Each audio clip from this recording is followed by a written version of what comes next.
Welcome, welcome everybody to Kill Your Darlings at Berlinale Talents. My name is Aletta von Vietinghoff. I'm the coordinator of the editing studio, which is the program for the first field of work editors who have been selected for this year's Berlinale Talents. And I'm very happy. Sorry. I'm very happy to introduce you to Susan Korda. She is a longtime mentor of the Berlinale Talents editing studio. She has been around ever since the beginning. She's an award-winning filmmaker, an editor, producer, director, and writer in the independent scene. She's also a story consultant and has been teaching all over the world, Africa, Europe, and America. And currently, she's lecturing at Columbia University in New York. She's a passionate talker, you'll find out, and she believes in the gods of the editing room. Yesterday she said something that stuck with me. My God, my hand is shaking. This is like... Yesterday she said something that stuck with me. Editing is what makes a film. Historically, everything has already been there. Images, sound, music. But film was invented through the juxtaposition of those elements. And this is what editing does. Sometimes you have to delete some of those arranged elements. Sometimes you have to kill your darlings.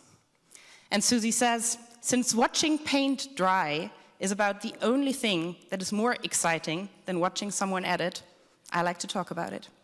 So welcome, Susan Korda.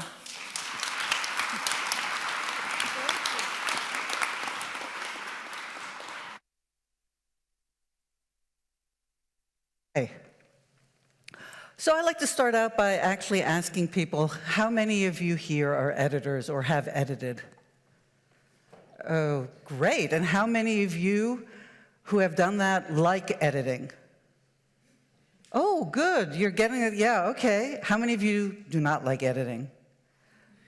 Thank you for admitting that. How many people here are actually actors? Wonderful. Directors? Director editors? Yeah. Producers? I like the producers over here. It's like, yeah, let's go up this high. Sound designers. Love you. Cinematographers. Hate us, right?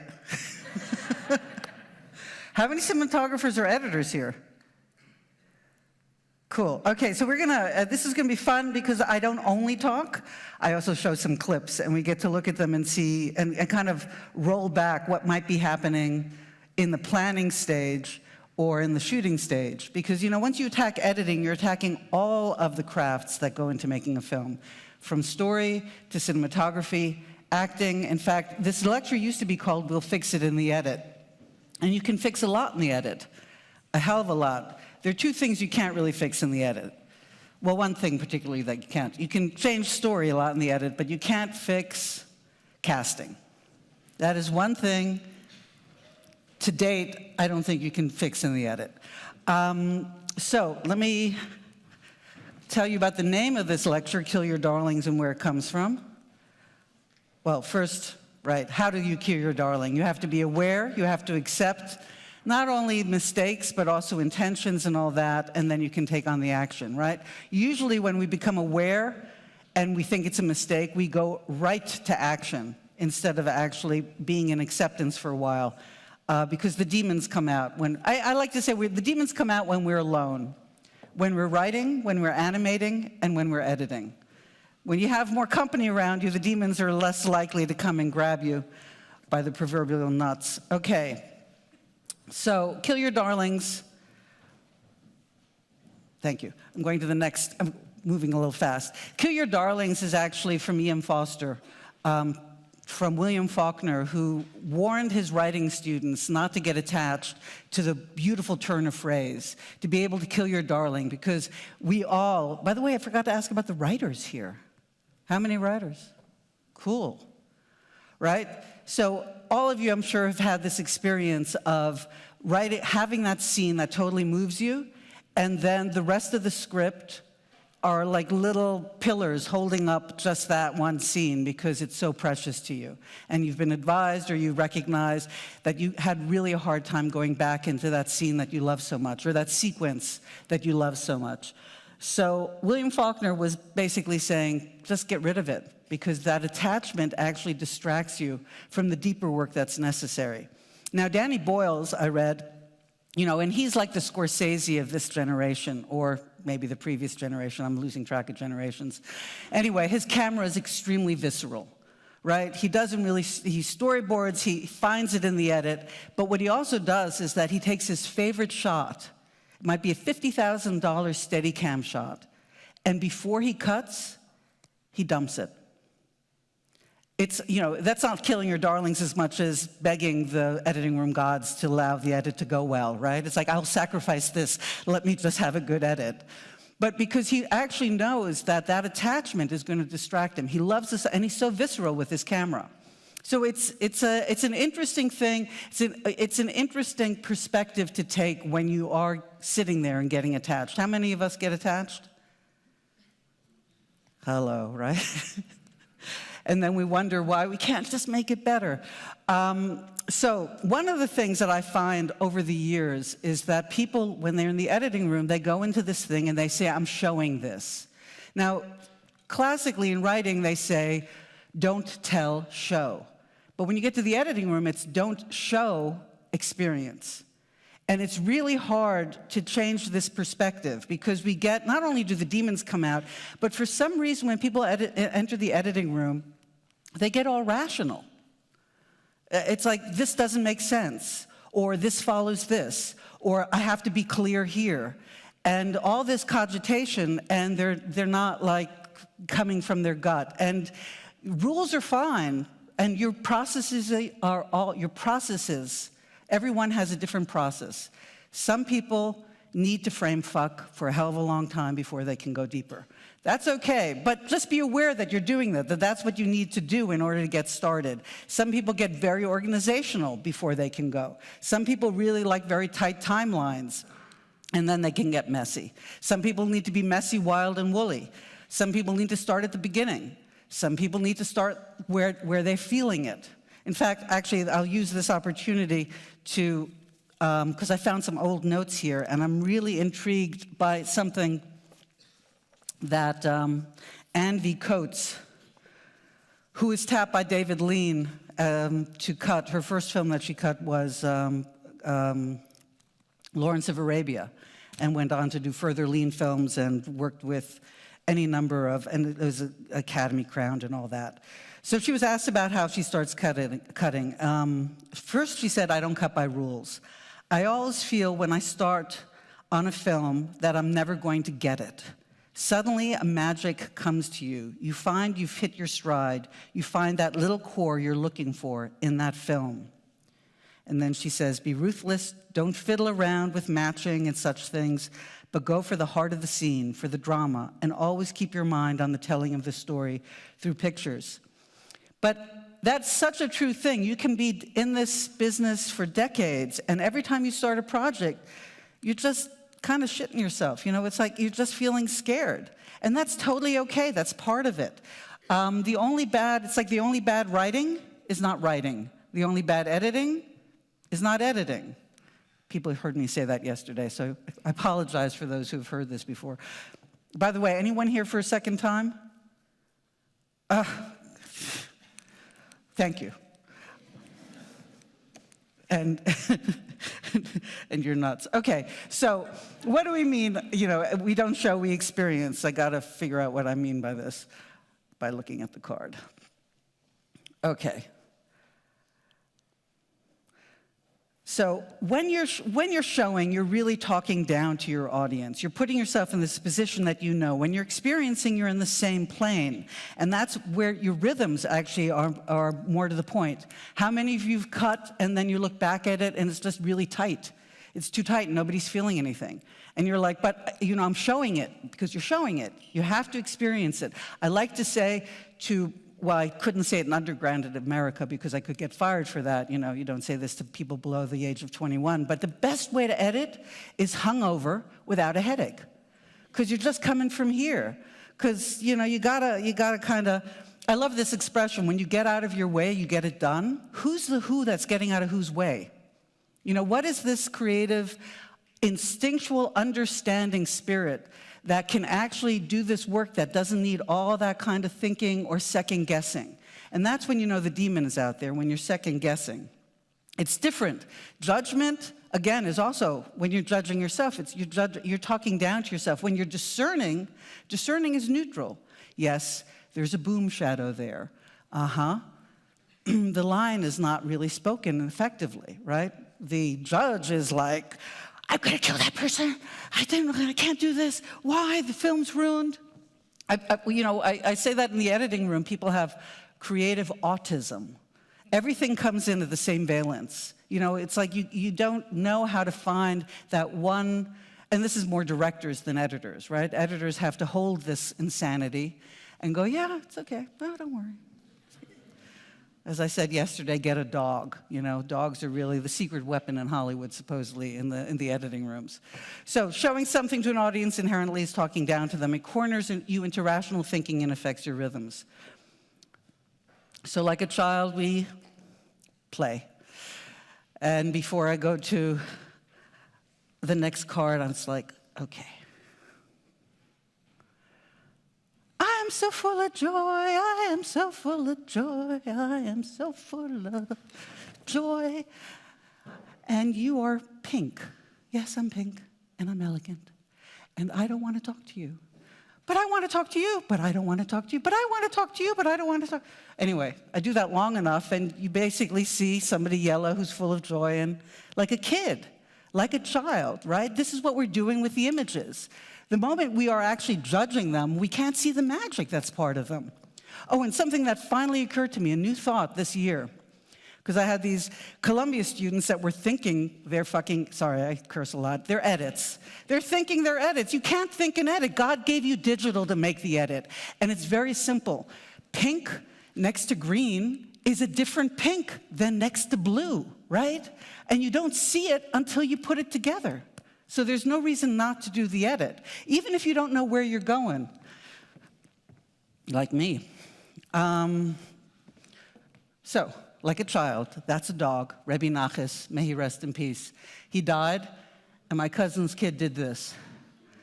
He played. That's how he dealt with his mourning. He loved that dog, good dog. And also, one of the things I really do find, more than picture, I find that film is more musical than anything else. And all its elements and its composition and how it flows and what is happening in the screen and what's happening to the audience. So I ask you, does a composer show his composition or does he give it to you to experience it? Editing is like composing. So here are some misconceptions. We're going to get to a clip of Bonnie and Clyde real soon, but I just want to set the groundwork. So this is what I find to be misconceptions. Continuity is of primary importance. Match cutting is essential to making a film work. Story always needs to be clear and motivations understandable and logical. Who agrees with those or has found themselves agreeing with that? Thank you for you. That's why you're here a second time, huh? You didn't get it the first time? No. I mean, we get caught in that stuff. We just do, I mean, it's part of, and the person who really kind of knocked it out of the, into our awareness, I would say, is Walter Murch. So who has read Walter Murch? Excellent. So you'll know this, right? The 6 points to cut for. Now, I give you this, or he gave you this, and I like to refer to him as Dr. Professor Murch. Because when this creative autism in the editing room, and it's your own film, and you're seeing catastrophe, or you're the editor for somebody who's seeing catastrophe, or you're a producer.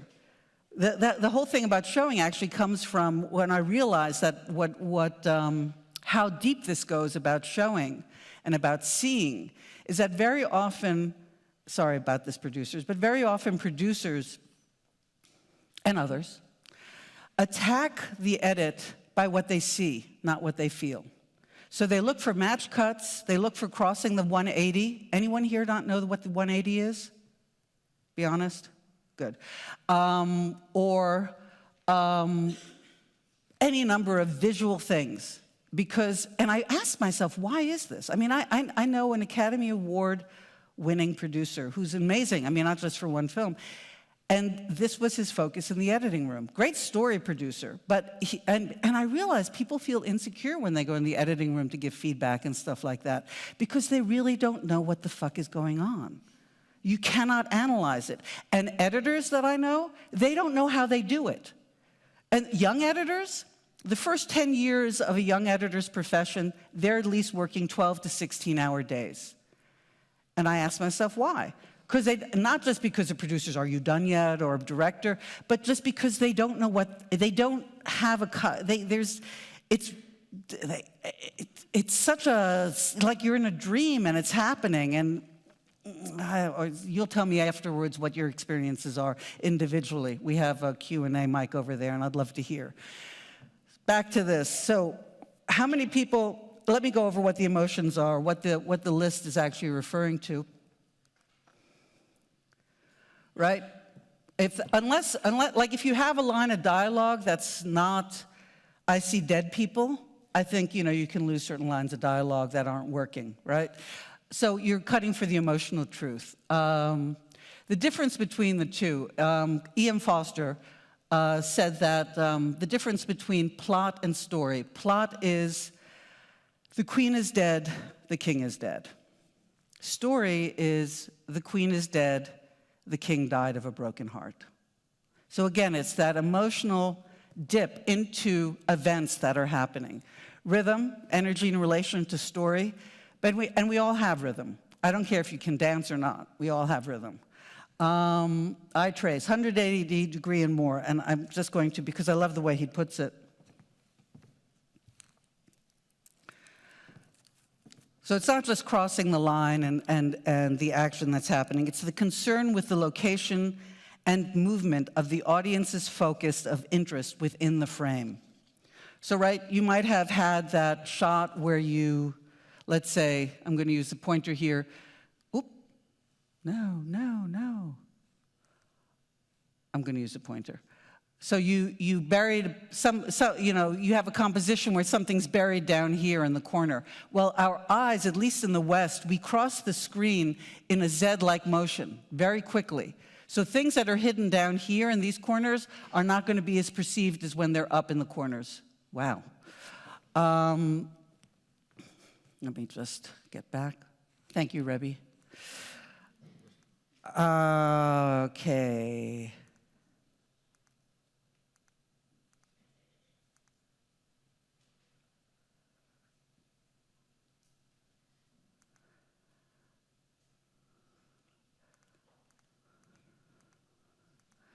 Two-dimensional space is the composition of turning three-dimensional reality into a two-dimensional composition. And three-dimensional space is spatial continuity. How many people have, damn it. Okay, he gave it 4%. How many people have cut for continuity? Right, thank you. Come on, raise your hand. I mean, we all start out. I think it's a rite of passage that you spend like 5 hours in your, when you're cutting the first time to get that, okay, I'm here in wide shot and I'm going to reach for this and cut into the close-up and I'm going to find the right spatial relationship. That's cutting for physics. That is not cutting for continuity. That's not cutting for flow. In fact, if you analyze match cuts, you will find that they're either overlaps or ellipses. I get a lot of nods here. So you guys are way ahead of me, right? We're going to have to get this moving. So Murch gave us percentages. He did it tongue-in-cheek, but it's a good, and just rolling back a little bit, the reason I'm giving you this or reminding you of this is that when we are in that editing room and it's vertiginous and we're just we have nothing to hold on to because we are so concerned with that boom shot or that light being off, mostly if we're directors editing our own work. I mean, that's really hard not to bring what happened on set into the editing room. And for those of you, I say, write a vent. I have all my students do that. and I have directors do that too. It's like everything that you hate about the film and the production, and there's never enough time, and God gave you bad weather, just write it, spew it out on a couple pieces of paper, and keep it with you in the editing room. So when you're gabbing at and complaining to your editor or yourself, you can read it and realize, oh, I'm just hamster wheeling over here. Let's get to the fun part, right? Because that just drags you, you know, it's like, oh, I fucked up. So 51% is emotion. Nothing trumps, I shouldn't use that word, emotion. Okay, 51%, that's very simple. It's like this thing you can hold on to. Okay, what am I emotionally feeling here? Doesn't matter what the boom shot is, what the focus is. I mean, again, your own processes, your own preferences, your aesthetic is not to be second to this, but this is just a tool to help you get through that morass. So now I'm going to show the opening to Bonnie and Clyde. How many people have seen this film? Excellent. So don't have to, but it's the opening. And I'm going to leave it at I'm going to start with the credits because I have a trick question. Probably is totally infantile for you guys, but it's anyway, I want you, it's about the music. Why does the music come in when the music comes in? Enjoy it. It's 11 minutes. Keep track if you can. You do not have to take notes, of course, but it's an interesting exercise as to when we stop paying attention and get pulled into story. And I'm very curious to hear what you see along the lines of mistakes that they had going. And I'll give you some backstory then. So that's basically the first act of Bonnie and Clyde. All right, let's start with questions that I have for you. You can shout it out. We don't have to throw that around. What are big mistakes in that film? Well, now let's start with the music. Why does the music start where it does? No one?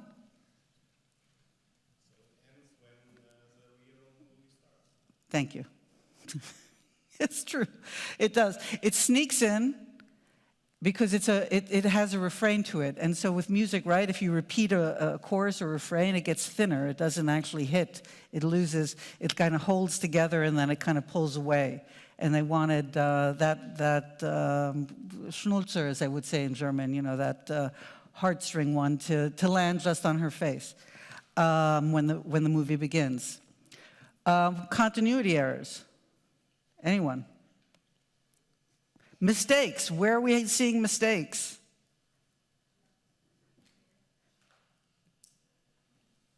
This is not a mistake I'm holding on to. It's just a nice shot.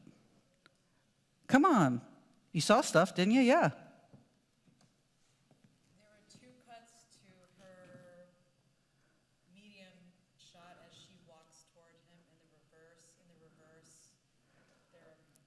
When they're by the car.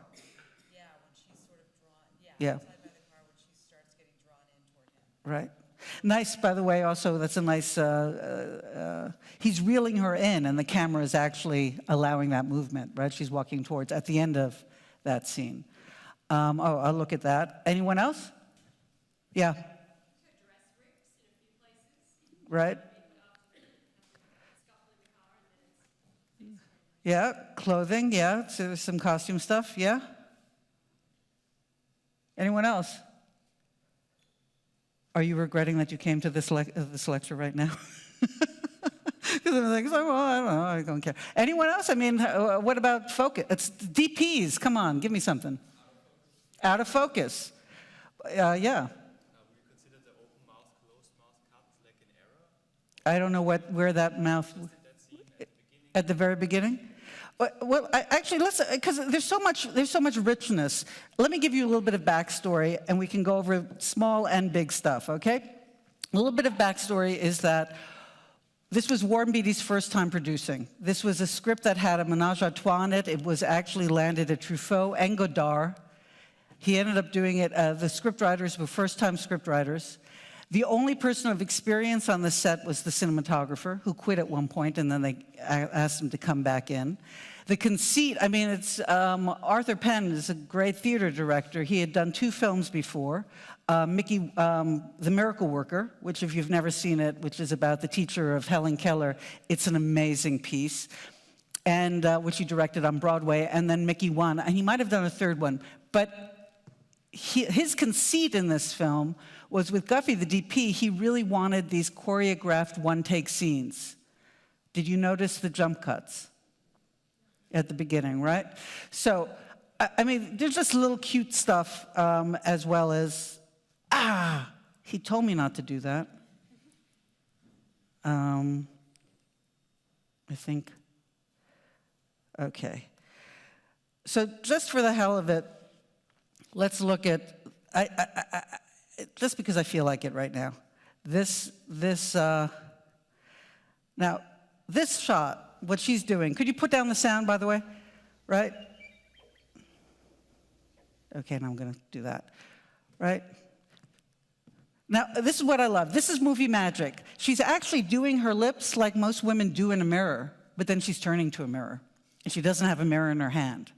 So when people overthink their stuff, they don't realize, like, it doesn't matter, right? It's like you want this luscious lip woman, because what is this story, by the way? It's a love story. It's a love story, and people go off and do crime together, and they actually, their hearts separate in a way, but they still stay together, and there's an amazing shootout at the end, which if you want to analyze that, that's beautiful too, but we're not going there with this. So I just want to point out certain things here. Then we have the jump cuts. What is her feeling? What is Bonnie feeling? What's her emotion? Yeah, bored, right? Not depressed, right? Depressed should be lying on the bed with the Haagen-Dazs and not moving, right? Boredom is really, it's like, I can do, fuck, what is it? Well, then there's, all right? What is the sound? Sound guys, what are the sound that we're hearing? Let's put up the sound and play it a little while so we can listen to this, just because we want to also know how sound that gets put into it then. Can we turn up the sound?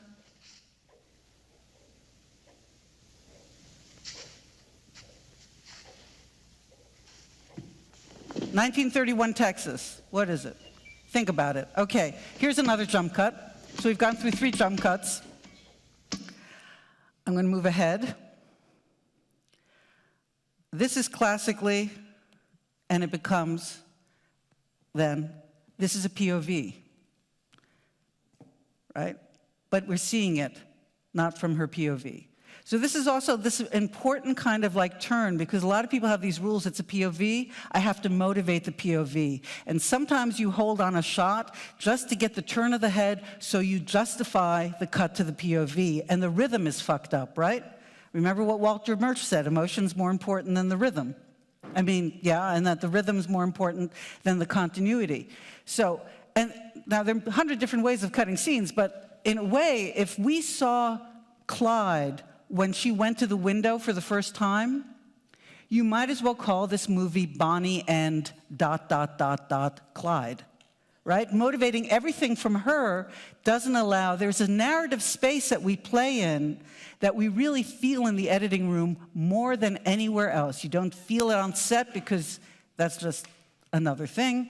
Storyboards, if you're good, yeah, you might be going in there, but because it's a rhythm thing and it's a chemistry thing, right? You don't get it until you're really in the editing room. You want it on your palette, and you want to know that this is what a shot can do. So any rules you have in your head about any shot, or any decision you made in your head about what a shot means when you're in the editing room, I invite you to hold loosely, to be curious about that, and to see what it does, like pink next to green and pink next to blue. You know, just see, because else you're thinking yourself into a stagnation, right? Into a set of like, it has to be this way, and it's much too fluid for that.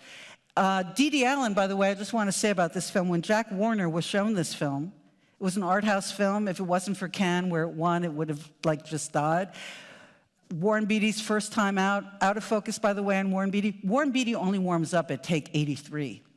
It is notorious for this. And with Altman on McCabe and Mrs. Miller, which he also produced, he insisted upon shooting further scenes, and Altman went, fuck you, and left him with the camera and the cameraman, but without any film in the camera.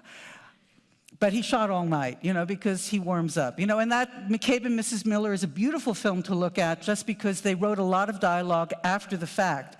Because he was together with Julie Christie. Julie Christie is done at take 5. She's done. He gets warmed up at 23. The film had to be post-written, so a lot of dialogue you'll see behind heads. That's how they saved that film. And which is a beautiful, moody Western classic if you haven't seen it. It's a very heartbreaking kind of tale. Sound people, or anybody, anything about the sound? Texas, 1931. It's not a train, Dopplers, right? Ooh. Oil, exactly. But that's an interesting thing, right? Because the loneliness of a train would have been an interesting sound, but it has too much, for them it had too much longing. They needed to underscore the boredom.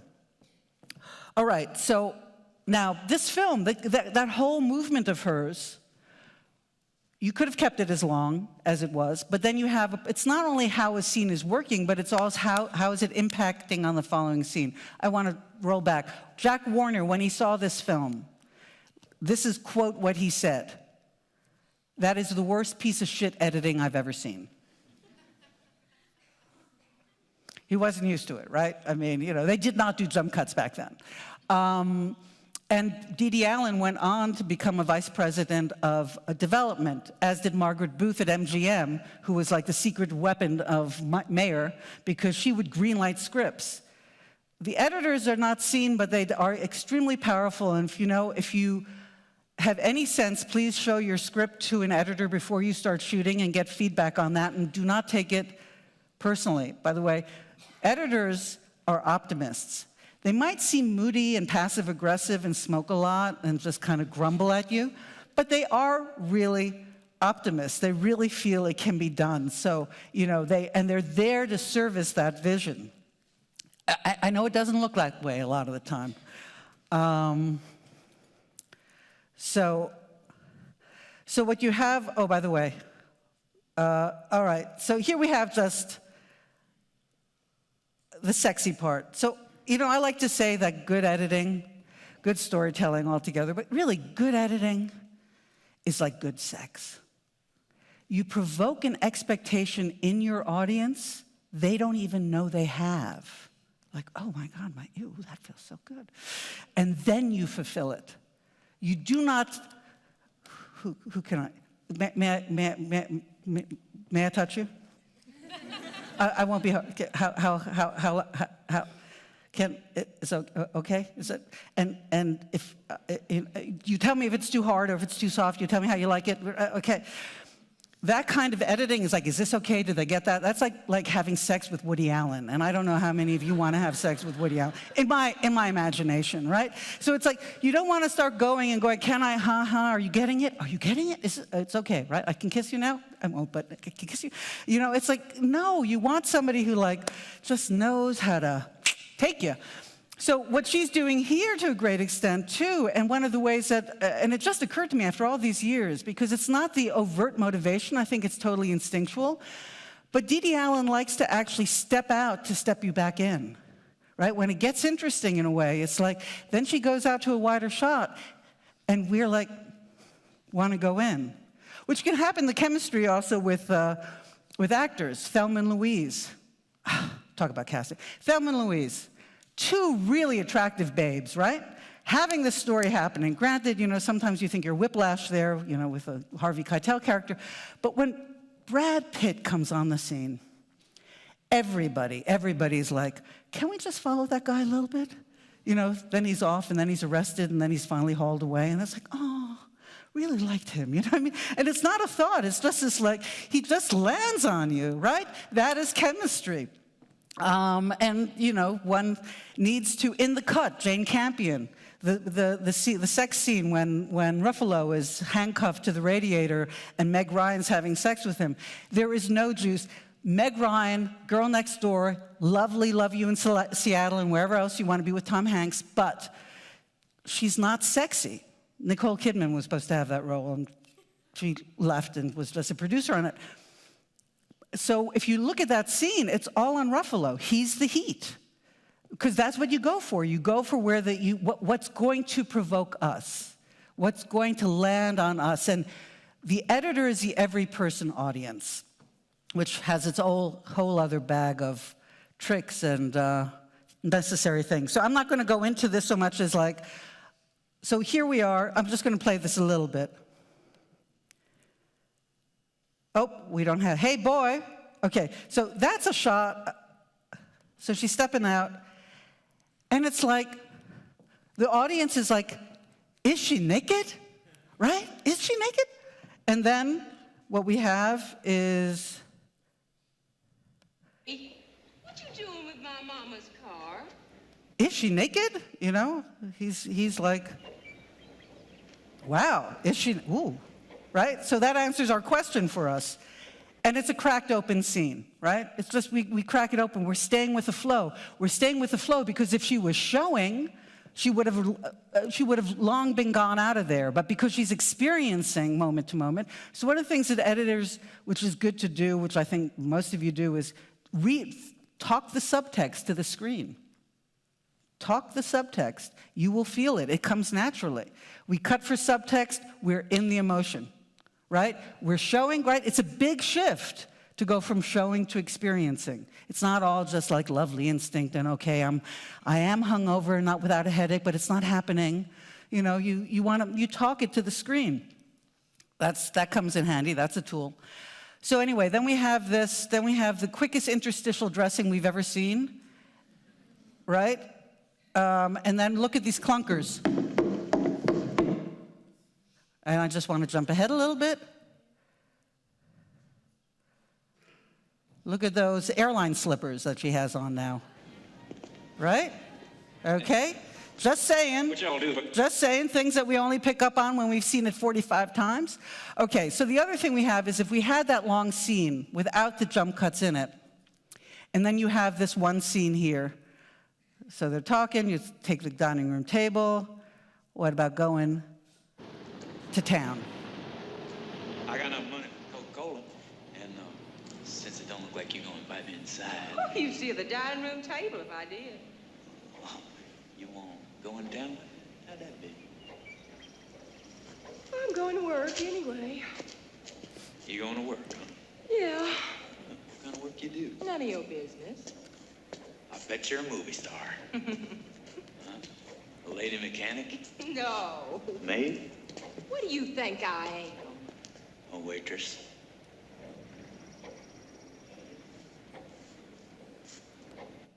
Hold on that beat. This whole scene, by the way, is a minute tracking shot. So one of the things you'd have, I mean, this is not a European film, even though it has European influences, because the writers really wanted to do a Nouvelle Vague film. You have that long scene up in the bedroom with this scene, and you're beginning to drag your audience, right? But that's what they had at one point, right? Let's roll it back to the editing room. They're there with the rushes. They're there with the dailies, putting it together. This is not the first cut they came up with. This was the final cut they came up with. So they had to feel that in there. By the way, how do we know she's a waitress? Yes? Yes? The response, what else? It was written. Who remembers that it was written? Who doesn't remember that it was written? Right? So we're going to jump then to the rules of perception. It comes from the stage. I have it on a card, but I'll give it to you now. First thing that you have is a foundation. The second time something comes up, it's a recognition, and the third time it's an understanding. So for example, you open the stage, curtains open, and there's an office, and somebody walks in, passes a desk, and so the foundation is that all the props are there, but when the person passes the desk, you see there's a gun on the desk. That's recognition. Then somebody comes in angrily, and because of the rule of theater, if there's a gun, it must go off, you know that you understand that this gun is going to be used, right? That's basically a short form of putting it. And they do this. I mean, this is a very finely crafted script. So just hold that thought. This was long, right? That goes for 1 minute. I mean, there's much here. Production design, right? She was caught before by the bed frame. Now she's caught between these two hoses. You know, they're doing their good thing. I love the way his feelings get hurt. Here, let's play this. So I know that you're just, feel that? Like, this is what you cannot do on set or anything. You feel this, right? You feel that wide shot. All of a sudden, it's like, right? That's what we do. We sit there and we feel these shots and we know where to put them then, right? She could have stayed there in this tension. You know, this is where they placed it. It's a beautiful, right? Everyone feeling it? Anyone have a clue what I'm talking about? No, because it's totally transmittable. DPs, want to say anything about that scene? Did you see anything? Where are the DPs? Yes. Right. So yes, and also the lighting changed within that scene. You know, all this stuff that if you really paid attention to, if you really put that as a priority to cut for, you wouldn't be cutting anything. Here's another jump cut, by the way. It's a little comedic. Let's see if you see it. Hey,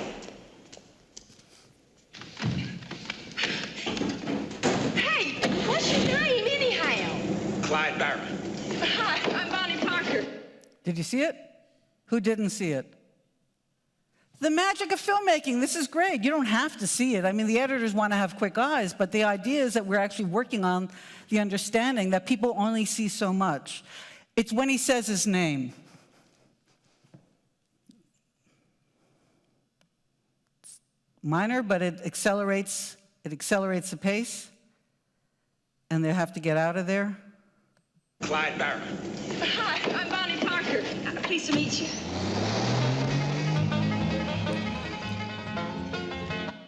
Okay, now I just want to go to this. Change it. I don't like it.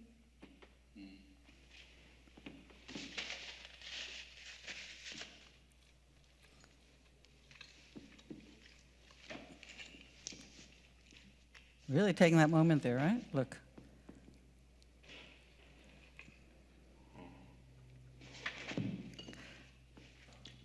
I love that hamburger. Oh, fuck. Sorry. So, why does he do that?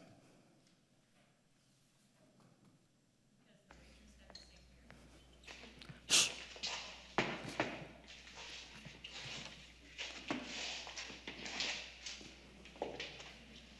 You got it?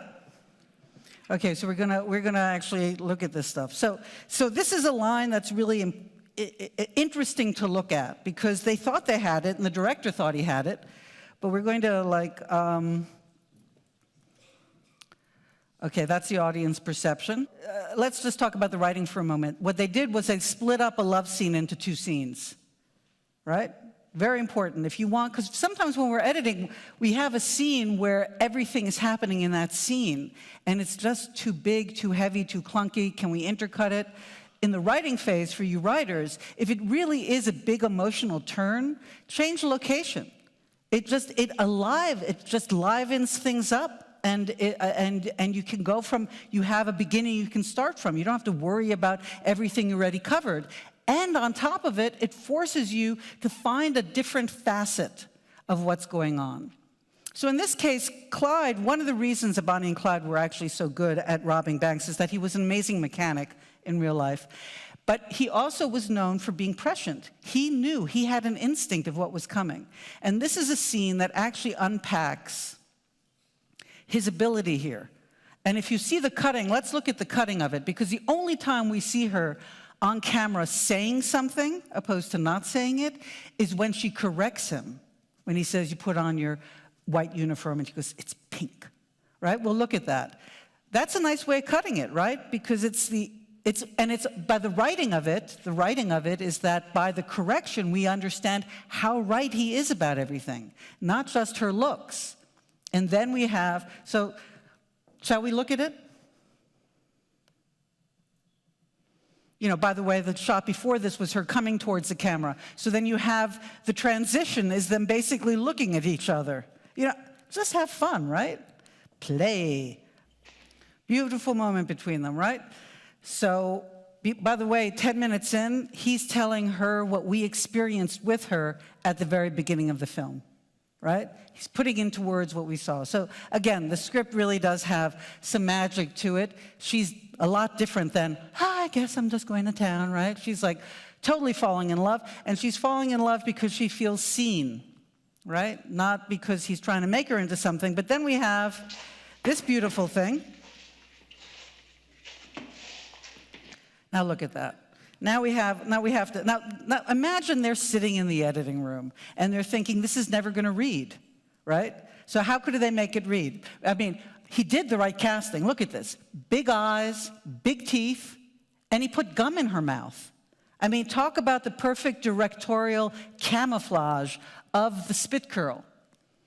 But nobody sees the spit curl. 7% maybe see the spit curl. And they're sitting there going, oh shit. So they could have intercut it, but then you might as well just put or held on it, changed the rhythm, crack the moment open, right? Make a moment between him and this waitress. Then you might as well just be putting like a neon sign, just going spit curl, right? You gotta just let it go and go, it's there. They could have cut it away. They could have just made it that he says to her, change that, I don't like it. Looking at her and change it there, I don't like it. What would have that been? This boring, yeah, probably, and also more questioning in a way could be. I don't know, I've never seen it without it. But how would it have affected the characters? It would have been making him a Svengali. She's falling in love with him because he is seeing her for how she wants to be seen. And he doesn't want her to be, you know, this kind of waitress. Right? And that suits her. So sometimes you want to save something because it's not clear, but you might be cutting out some of the juicy, good, crispy, fat part of a character connection, right? And you have to, so that's why we always go back to the emotional. I don't know, she's a waitress from 1931. I think I have her, yeah, that's her without the chewing gum. That's a still. And they did everything right? They camouflaged they put a card up, he addresses her being a waitress, she's knocked down by the fact that he actually can get that she's a waitress, he reads her and everything, he's changing her, no one sees the spit curl. Totally fine. Let me see. Well, this is... So anyway, it's just one of the ways of when you're like looking at scenes and you can start, it's very hard not to be going into the writing, into the acting, into obviously the cinematography, but had they cut away all those out of focus eye shots, you wouldn't have had this film here, right? He gets warmed up, they're losing light, they're grabbing the shots. Thank goodness he was the producer, because as a producer he could say, just use it, just make it happen, right? And not get all rule-oriented. So any questions in the meantime, because I could hop into Jaws. I think you know the backstory of Jaws. Not one mechanical shark was not working, but 2 mechanical sharks were not working. Yes? May I stand, please? I'm not an editor in the sense that I've learned academically or through a film school. I'm making it up as I go along, working with quite small handheld equipment. That's all I have to say about that. I'd like to ask if you think that right at the beginning of this scene, which is the beginning of the film, the slide cutting, if that works. And I'd like to ask these people, and I'm really surprised they didn't mention it. Okay, the clipping. Do you know the film, by the way? Do you know the film? I already said it's your two vein and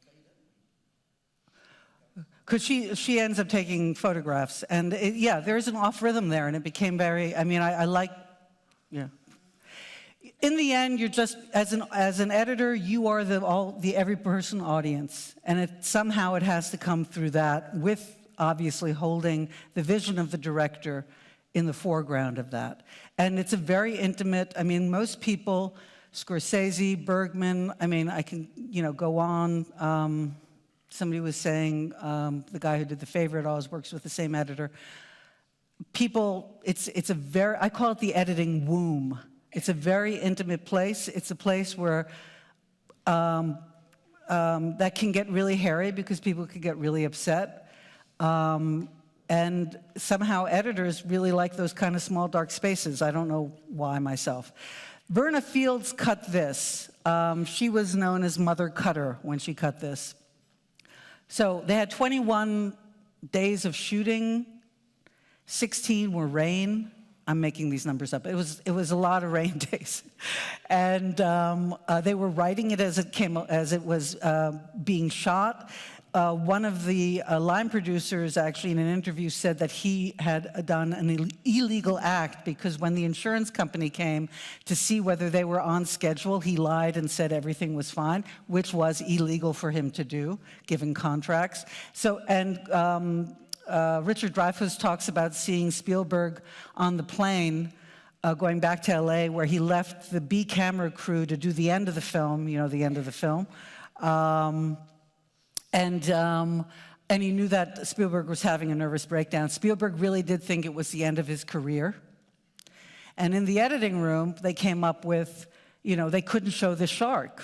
Talk about production fucking gods. They had two sharks. The gods killed both of them, basically, so that you have this real, scary, subliminal presence that they achieve. But how? I mean, I'm going to jump in. Yes? Music. Very much music, and we're going to look at that too. But you also have to, and it's interesting, because Williams can only actually write the score to when it's cut. I knew somebody edited a documentary for Spielberg, and it was like, no, but I do the cut to music. Well, I only do the music to the cut. So this is the scene right after the dog and the kid get killed at the beach, where you have the wipes onto, what's his name, Roy Schneider? The sheriff going in closer and closer while he's looking out there. So this is the scene. Afterwards, I want to, and going into then a family scene. It's about 9 minutes. You ready?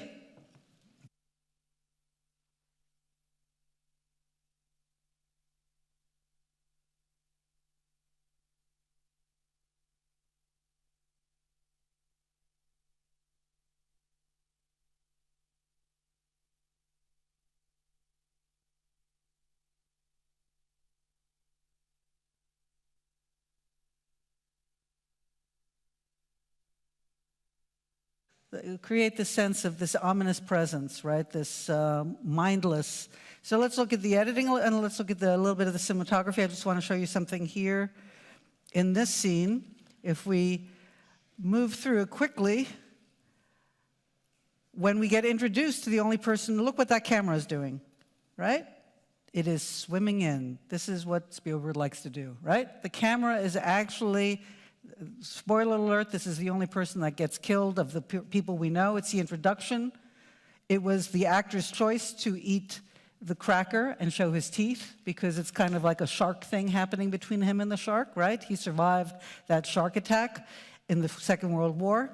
Even that lovely extra bends forward. We have the picture of the shark on the blackboard, because we need to have an ever-present sense of shark. Notice how there is a person in the jaws of the shark on the blackboard. So, I mean, that's production design. That's like, we got to do something. Let's do something. We're creatives. Okay, now this is a scene. I'm going to play it without the sound on.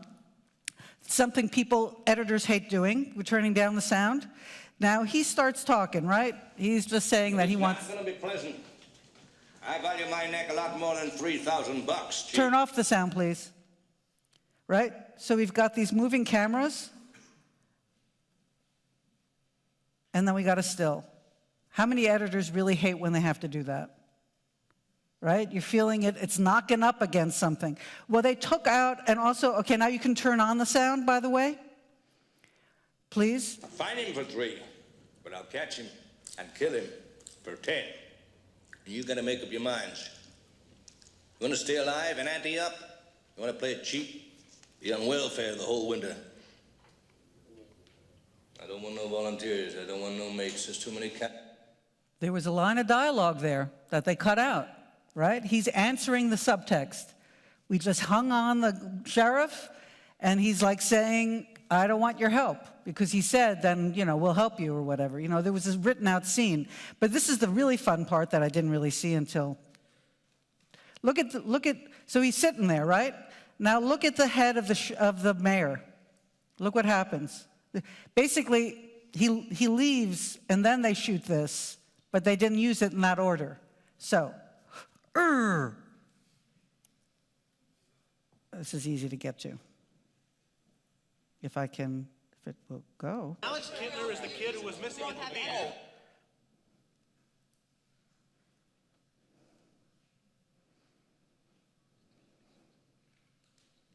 Damn thing. Thank you very much, Mr. Clint. He already left. We'll See that? take it under advisement. Mr. Mayor, Chief, ladies and gentlemen.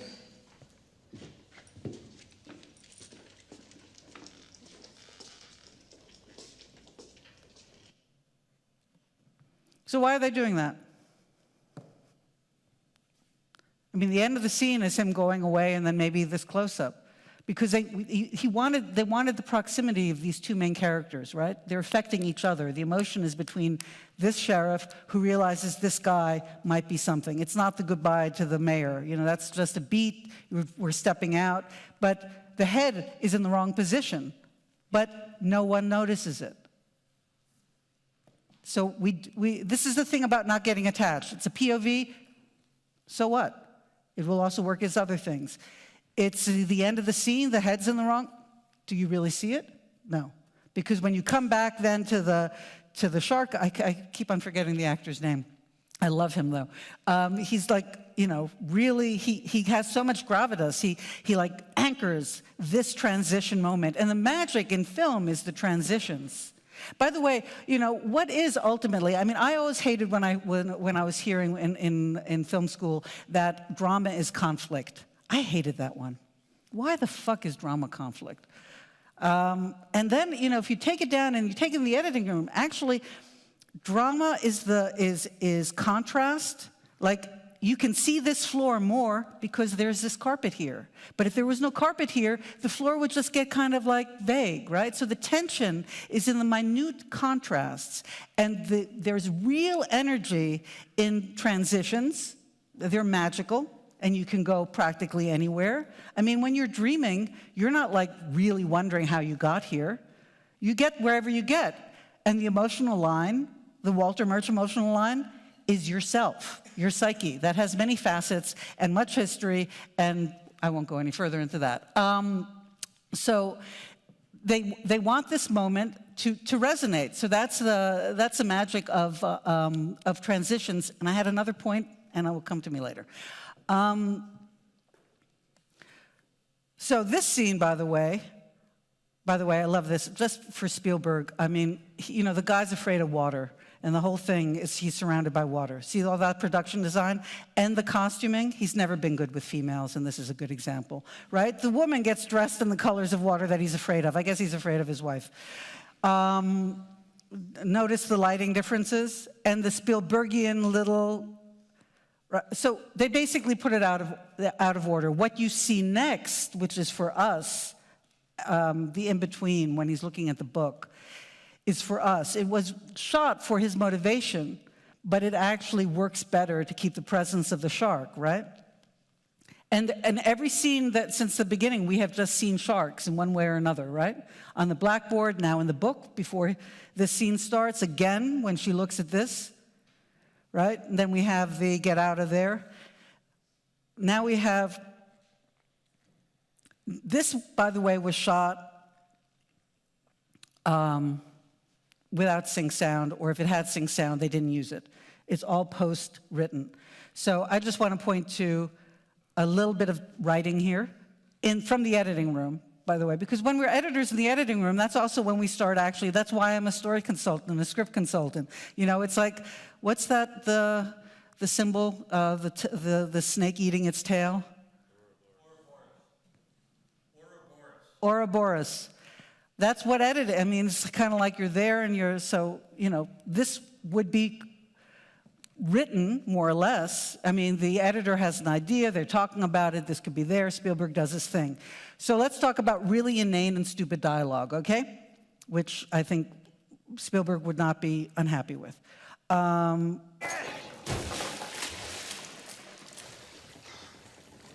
taking it right out.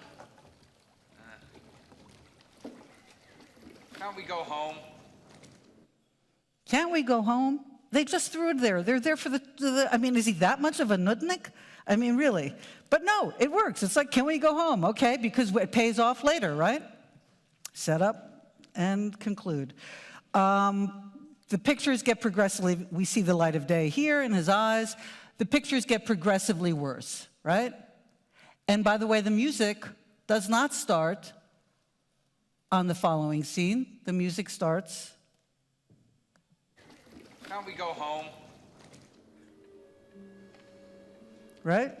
We always want to sneak music in or never be like hammer on the nail kind of thing. And it gets worse and worse as they also do. So now we're going to take down a little bit of sound here. Can you turn off the sound? Because we're going to see like a truly, because I do this because this is what they see in the editing room, right? This is all that craziness that happens when you're just seeing your stuff. So, well, that looks a little, that has dynamism to it. This is a late response. Now they're, okay, going out, going out. That's really threatening. Okay. Look at it. 2 men go into the water. You don't see the one go out. The other one, when he looks, okay? So, and this is, by the way, you can turn up the sound just for a brief moment. So yes, truly the music, but also the music is in tandem with the shark, right? It's when the shark turns around and is looking, I'm gonna get you, you know, it's when the real driving force. And the rest of the shots, by the way, you know, always below the waterline is the shark's POV. And they go there not as the shark's POV, but as the shark's emotional presence. I think the shark is pretty, in this scene, I think the shark is not just a mad person-eating machine. I think the shark has a sense of humor and has a fuck you. Like, I got your roast and fuck you, scared the living shit out of you and fuck you. So down with the music, please, down with it. Let's look at the further shots. I mean, this is what they shot, and they're looking at it, and it's like, oh, this is really threatening. Okay, come on, come on. Now, this is a really threatening shot, right? Look at that. I mean, things moving through water is just not threatening, usually, unless you see it. So, and now we're going to see the eye line, and of course the squeaky feet, but the water line keeps on rising. When you're down there. It's down there now, it's coming up, right? And it's covering. And then a great interstitial moment. Could you put up the sound? So trying to use dialogue that's post-written to just kind of hold this thing. It has its, I mean, Spielberg is also a little bit like from The Bard, right? That he has drama with comedy. He likes that stuff, certainly in this one. So he holds it like that. Now, I have one rule. Are you ready for it? Are you going to take this home with you? Maybe, maybe not. Okay. Wait. How do you know if it works? Okay, let's talk about feedback screenings. Oh, living and not knowing. Yes, what we do, this is about reading subtext, editors. We're like actors. It is fascinating. We truly are like actors because we know what's going to happen next, like the actor knows their dialogue, but we have to be in the moment as if we don't know what's happening next, to be in the emotional moment that motivates the next emotional moment. So I think I wrote that. We exercise being in the moment. I did. And it is magic. Okay. I ask myself these things too. Mostly, how many of you come from documentary or do documentary, since we're such hybrid people, right? So in documentary, we also often have a collection of scenes that seem to be saying the same thing over and over again, and we need to mold it. This is, there are variations on the theme if it's a competition and stuff like that. But so in order to discern this stuff, this is something I touch on too. Does it move the story forward? Actually, the reverse order. Does it develop the character? Does it move the story forward? Does it reflect the theme? Right? Theme is also one of those mercurial things, right? And if you keep on attacking theme, you'll see different facets of it. It's what, I don't know about you guys, but I always found like theme, feedback screenings. Okay. This is what I think God put me on this earth for, to tell you how to do a feedback screening. The most important thing about a feedback screening, in New York, nobody has time, so this is basic setup. But so that's, you got that? Feedback screenings. These are the, what, you want it? Okay, so now feedback screenings is different for distributors and producers and like. We're talking about feedback screenings, because the director really thinks that yellow house there, which is not appropriate for this 17th century America, I had this actually, is going to be noticed by the audience, and it's not appropriate historical right? I mean, people do need to get insane about something. This is what he was getting insane about. Obviously, when you show the film, it's a wide shot. No one sees the yellow house. Those who do, like my brother loved to do that. My brother would tell me about all continuity errors. And I was like, really? I'm glad you like watching movies. It's like it's a sport. So you got that? So there are 4 important questions, and the 2 bottom ones are the most important. The longer the film, the harder it is, but this is what I put out there. But the most important thing, do I have it written? Nope.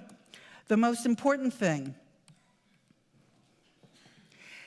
is that the director or the editor, who's ever conducting, the director is best to sit in the back of the room and just feel the room, feel the space. When Some Like It Hot by Billy Wilder was shown for the first time to a test audience, a room of 600 people did not laugh. Can you imagine that? This is 1959. Was it Warner Brothers? The studio was just like, we can't do it, cross-dressing men, the Billy Wilder, thank goodness, he just knew it must have been a Kool-Aid in the water or the moon, something was happening. The next test screening, it happened he understood his laughter very, very well. But the most important thing is that the audience shouldn't ask questions of the director. They should actually make statements. Because the moment you're asked a question, you go from here into your head. Basically, in a very minor way, but it is an attack in that vulnerable space that you're in, showing this thing that is made out of kind of magic moments and spit and glue and passion and hope. And somebody's going, why did that person come out of the door? That really, and they could say, and then when you ask people to make statements, like, well, I can't make it as a statement. And it's like, try, right? And please try to do that for the first 10 to 20 minutes, because it gets below the ego line. And on top of it, when then the director says, well, they come out of the room because I really, feel that there's a threat there, then the whole room starts discussing whether it's a threat or not, right? And then it just becomes palaver. The director gets confused, the editor gets confused, the producer, what would the producer get? Tell me, producer. Like, I've wasted my money. And it just descends into something that's not productive. And on top of it, it dilutes. So what you have is then a defended creative, and you have a diluted public, because they're hearing from the director what the director intended, and then, just like Harvey Weinstein used to do with Miramax, when it was Miramax, was, as somebody said to me years ago, it's like they piss on it to make it theirs. Sorry, I mean, we've all given feedback where we're actually being the smarter person in the room, or the one with saving the film, or with the more clear insights, or whatever, or even really just helpful. But it's really important to honor those 10 to 20 minutes, because afterwards people are going to be making their film on your material anyway. It's just the nature, it's inviting, it's the nature of the beast, and it's okay. But it's really, it's precious to allow the director and the creative team to really get a sense of how the film is landing. And then you can ask the questions. Did this disturb you? Did this confuse you? Did you like that character? Blah, blah, blah, blah, and all that. I'll put up one last card after. How much time do we have? What time is it? Excellent. I hope you have questions. If not, we can just say goodbye. Okay. I'm going to start back there. This is a mic.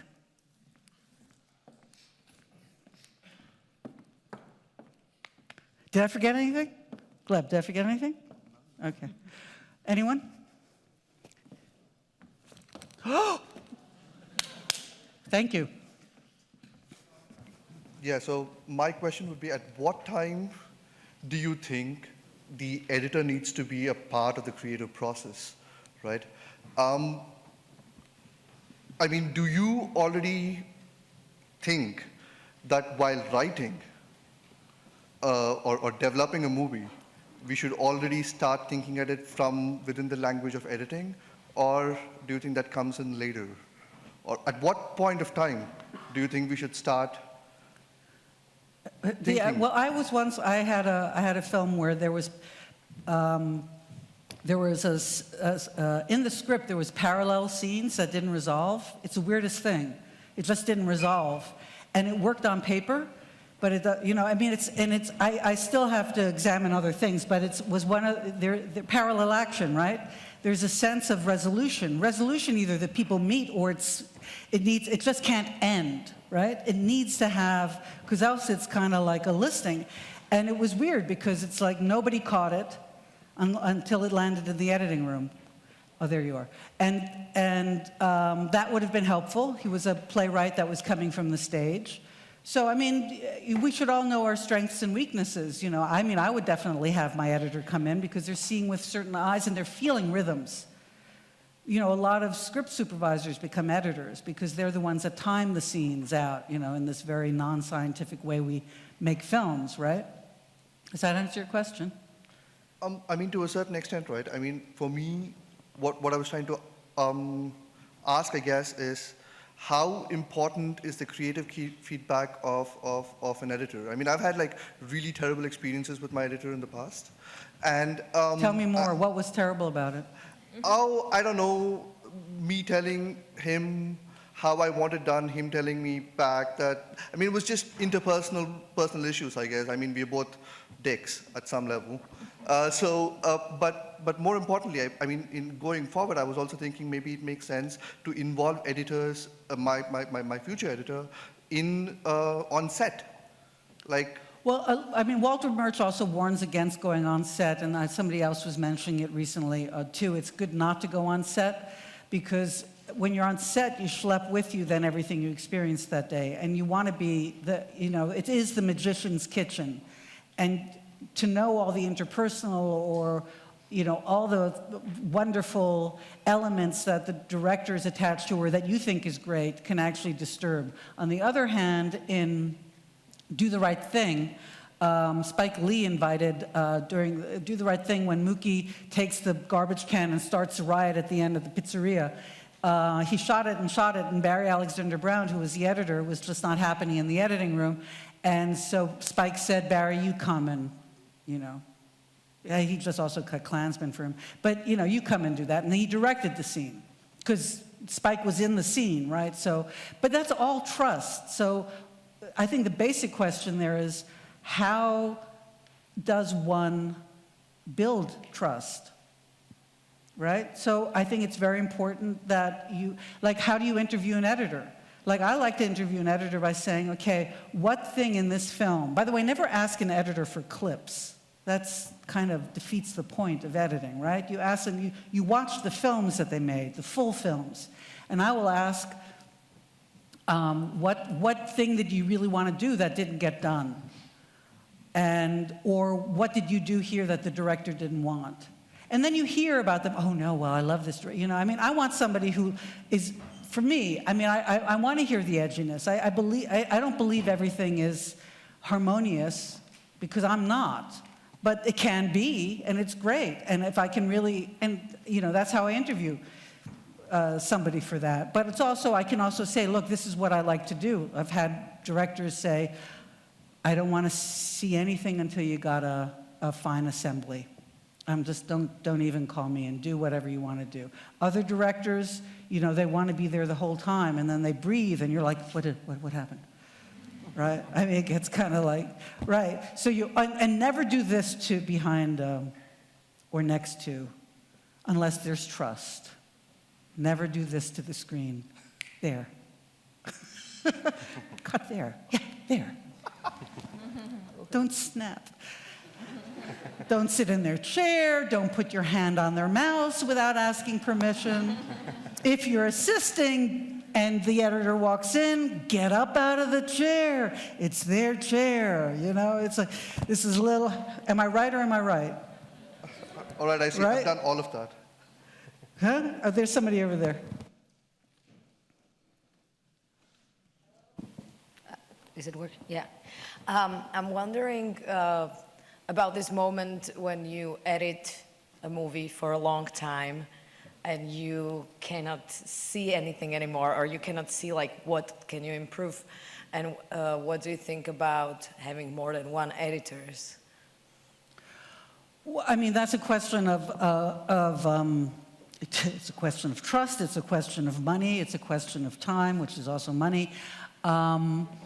If you're the editor, I mean, the editor, you know, there are certain tricks that one does. I mean, it's even as this is to editors, right? I mean, you all know it, right? You put yourself back. You look at it at a different perspective. I had some people telling me they turn it into black and white if it's color and look at it, you know, on the screen. You change an element to see. Everybody has their process. Get up, drink some water, you know, walk around, call a friend in to look at it. With you, or a couple of friends, just because the energy changes, right, in the room, the moment, and you're so really, I mean, we're looking out of the backs of us, and I mean, we're the, like actors, we're these full instruments just there, and that is the million-dollar question, because the quicker you can actually create tabula rasa and be able to see it for the first time, the more you can accomplish. Yeah. And there's something, but there's a lot of frame fucking that happens. You know, scene fucking, frame fucking, right? It's sort of like how some people don't want to let go. Yeah. And for director, then you just have to really see if it's not working. Because I happened accidentally to have 3 editors on one movie, and it was actually good for the movie. But I'm thinking about like, how can I fake this process so I don't have to have 3 of them? But it was, you know.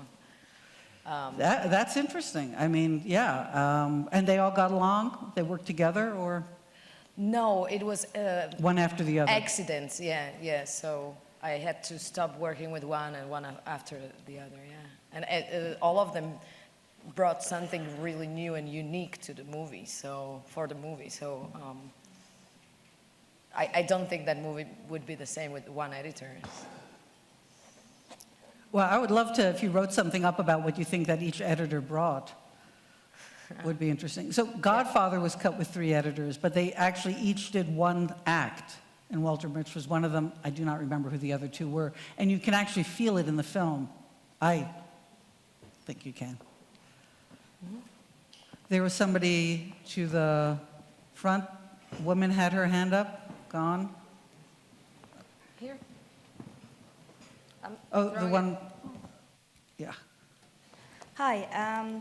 Well, do you think the editor should also, the director should also be the editor? Because, I mean, I started as an editor, and sometimes I feel that it's hard to let go, and kind of, even how much you trust the other person, you're like, but I have this vision, you know? How do you feel about that?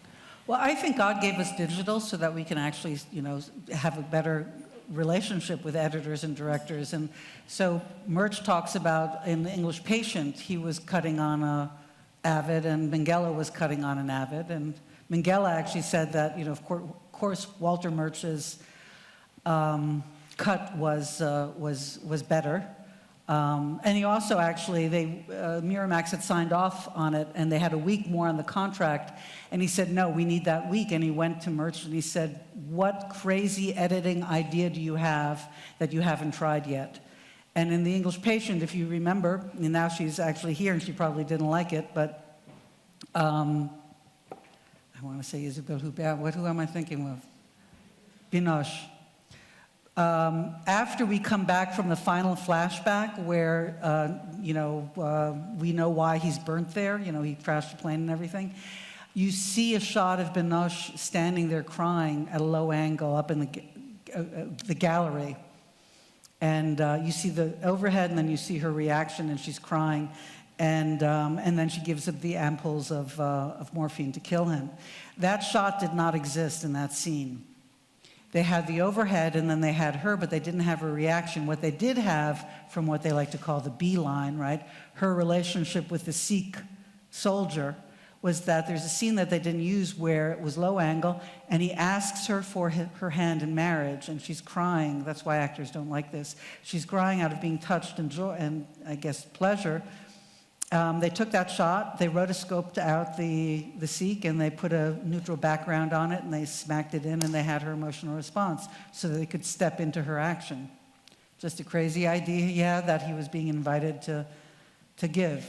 So that's, I went there just because it's a cool story, but it's also the trust and the understanding. And Minghella needed something to do, right? So he's playing with it. It's definitely, there should be no reason that you on your laptop or your console cannot do some edits.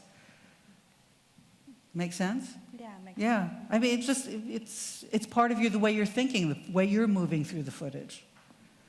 Over here. Whoa! I'm going to put up something else. Hello. Hey, that's working.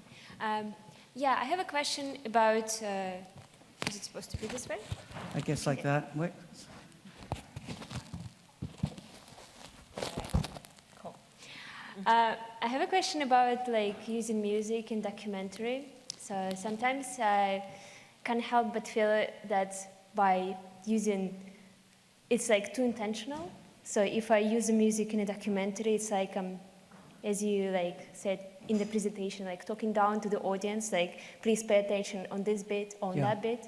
So, and I still haven't worked out the rule for myself, where to use music in a documentary. Yeah, it's wonderful. It's also where do we use narrative techniques. I remember seeing a documentary of a maid, and she was with an elderly couple, and the woman was in a wheelchair, and there's a shot of the woman in the wheelchair that's being tracked, in this documentary, and it just took me out. It's a narrative device using it in a documentary. So it's really fun stuff to think about, and also how we're hybriding, because, there's some easy stuff happening out there. Equipment's getting smaller, and digital is going everywhere. So music is, the kind of rule, if you will, with music is music shouldn't be having us feel what is there already. It needs to play off of what's there already. Whether it's if there's joy, you don't put joyous music, you put something that points to maybe foreshadowing a flaw that's going to happen subtly, right? Or going more internal, when we realize that piece of music is not just kind of a narrative device, but it's really about that character's own thing. It would be easy if you had a character who hummed to themselves, because then you would take that humming and you could work off of that, right? And you could fake that in a documentary, by the way. You can get away with that. I don't think it's unethical. Then there's instrumentation, right? Every instrument has its own voice, so you can simplify like that. But it's worth exploring, and it's great that you're having a sense of it, and that you feel that it flattens, if I understand correctly, it flattens the experience for you. Another way to start is just get together with a good sound designer, call out to sound designers, because there's a environmental right? That can just totally open it up. And you can also play with stuff. You can download anything you want, whether it's putting a ticking clock, in a room that doesn't have a ticking clock, or airplanes going over, things that I'm just spinning over here. Sorry, does that answer your question? Yeah, thanks. Yeah, there are composers. I've actually a quote from David Mansfield.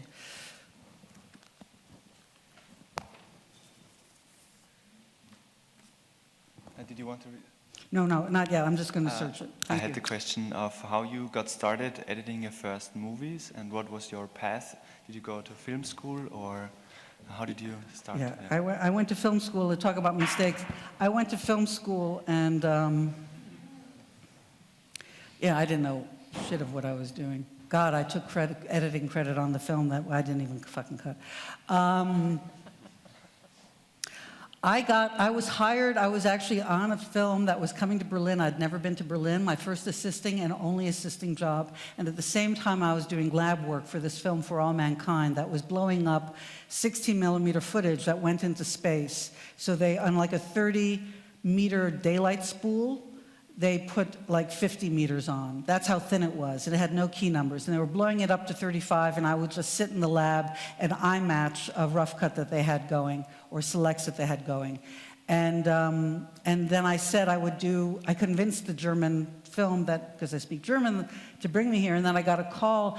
This terrible thing happened. They had a Serbian in Houston. They had an editor who was from Serbia who had been in his VW Bug. And in downtown Houston, an 18-wheeler truck had crossed the line, smashed into him, and killed the guy. So I got this call going like, okay, we want you to cut this film down here in Houston. And I was like, I can't do that. I promised that I was going to be assistant over in Berlin. And they were like, oh, I can't, but I was like, sorry.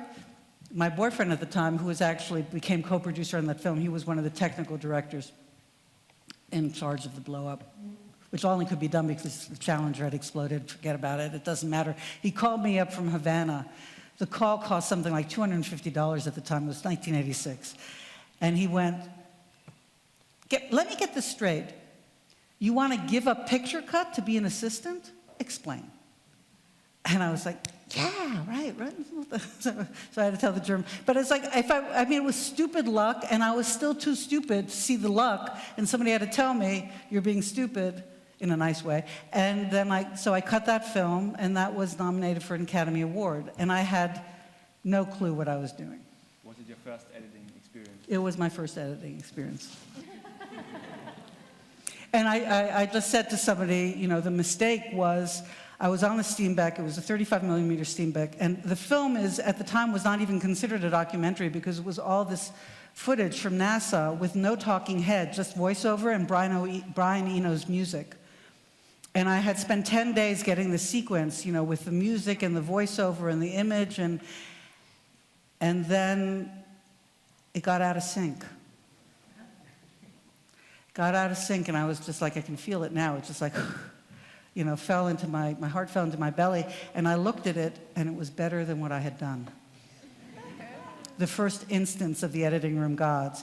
And then there's another little story, because I was on, tape, so I'm doing tape splices, and you get air bubbles in there, so I did a tape splice, and there was like no bubble in there, and just me being me, I was like, yeah, no bubble, right? Then the demon, I got up, right? And I'm just like doing a jig, which is good for the heart. The demon came in and went, Susie, you're such a loser if you're celebrating like doing a fucking tape edit. You'll never get anywhere.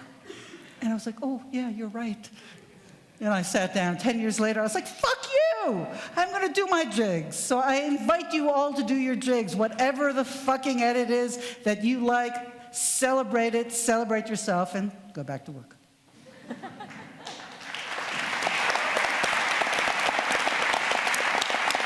I think that's it, right? Thank you. I just want to give you one thing. This you should look at if you. This is really good for not writing reams of paper trying to get out ideas. I've shortened this. but it's, Michael Rabiger uses it in developing story ideas and directing the documentary. I use it to refocus in documentary. It's great for themes, right, one at a time. And I'll just give you a little bit. You saw Berlinale, the dog, right? In life, I use an aphorism. In life, I believe in unconditional love. So think of the images that come up. Just hold on to images and interview questions or whatever. In life, I believe in unconditional love. I will show this by making a film on Rabiger, the dog, and how he tries to save Susie from a broken heart. The main conflict will be between suicidal Susie and Rabiger, who not only does not know what biped love is, but doesn't have thumbs. Ultimately, I want my audience to feel what a loser Susie is and understand that even losers deserve unconditional love, right? You just had a little film in your head, right? All in its own individual way, you know. I was thinking about having the dog in a little doggy self-help group, right? She doesn't feed me, she's lying there with the Haagen-Dazs. Anyway, but I would go to the books, actually, because he's developed some further, and they're very good. And they're little gems, little facets of theme, little facets of, don't make long lists, just one, you know, keep it crisp. And things will, and it's only paper, right? And it's not reams of paper, it's not like 3 pages, right? When you're developing your ideas and you read your 3 pages, and it's saying the same thing over and over and over again in just variations, and then you have to make it a proposal and put it in, and you realize you're just skimming the surface. This helps you get deeper. Little things. Anyway, thank you very much.